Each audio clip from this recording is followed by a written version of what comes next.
Okay, I'm back to talk about day 8 of the 100 movie horror challenge in 31 days. I've managed to do 5 films.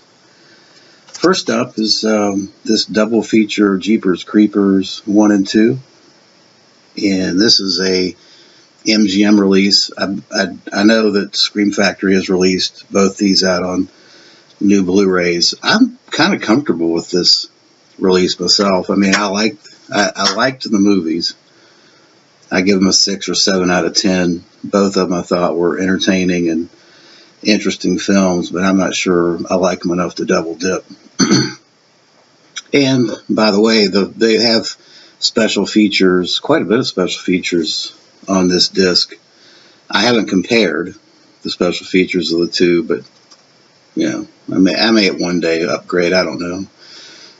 What you got here is a demon that comes from beyond, and for 23 days. He has 23 days to feast off of humans, and whatever he feasts on, like their eyeballs or their body parts, that basically regenerates his body.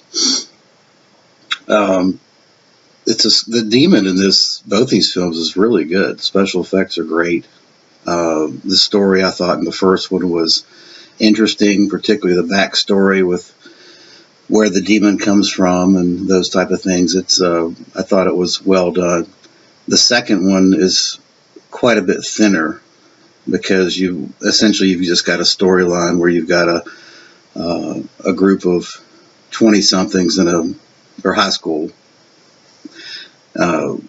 students that are in a bus, and they get captured, or the bus breaks down and they end up having to fend off the demon. But it has a lot of action, and it was an enjoyable film, even with that thin a storyline. So I like both of these. They're a good 1 or 2 time watch. Next up, I got a double feature, Open Water 1 and 2.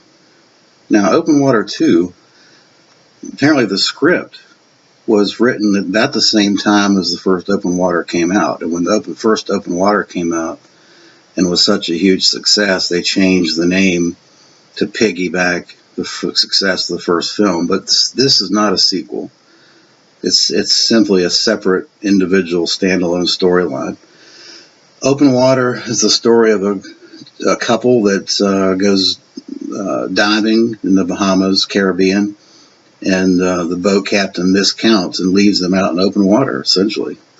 And it is a riveting, in my opinion, it was a riveting film. It's the kind of film that you can put yourself and empathize with the characters in that plight. I mean, nobody wants to be left at sea, but you can certainly feel for the realism of being lost at sea and what that would impact on you. It was a sweaty palm nail biter type movie. I really liked it a lot. The second one, not so much. The second one is a rehash of, it's a similar storyline, but basically you've got a group of 20-somethings that are on a yacht, and they end up all jumping off the boat without putting the ladder down. So you've got a stupid premise to begin with. And then they spend the next 45 minutes doing a succession of stupid things to exacerbate the problem. The film is very much like a number of these modern horror films where you've got a group of GQ-ish looking people that are very shallow characters, and you'd end up just not really caring if they live or die, to be honest with you.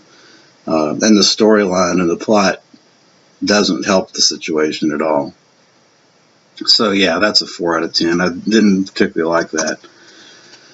And then I finished up with Motel Hell. And there's the alternate cover art. And then this is also some cover art there. Motel Hell is a classic 80s film that was produced by the Jaffes. And it was originally written for, at one time they were going to have Tobe Hooper direct it, and it does still feel like a Tobe Hooper film. In fact, it's very much along the lines of Eaten Alive. Essentially what you got, it's a cannibal film. You got a farmer and his sister, Farmer Vincent, who played by Rory Calhoun, that sets traps on the road and then captures people and then basically ages them or cures them in the ground for meat, you know. And it's a crazy black comedy is what it is. Roy Calhoun, if you don't know, it used to be, at one time, he played the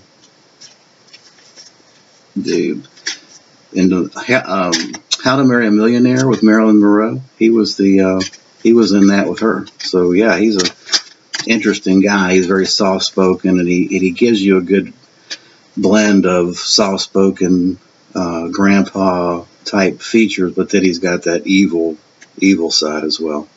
The lady from Porky's is also in this. Right there.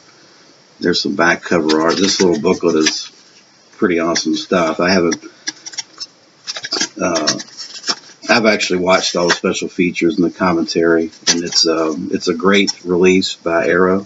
You got a Blu-ray and a DVD. Highly recommended. And of course the iconic scene at the end that the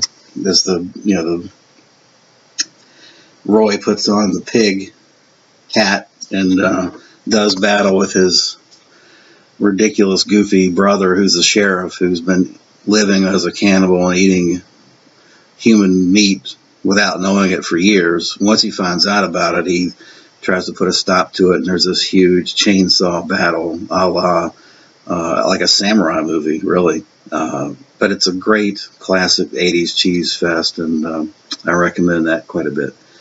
So that's it for day 8, and appreciate it. I'll be back with more later. Thanks.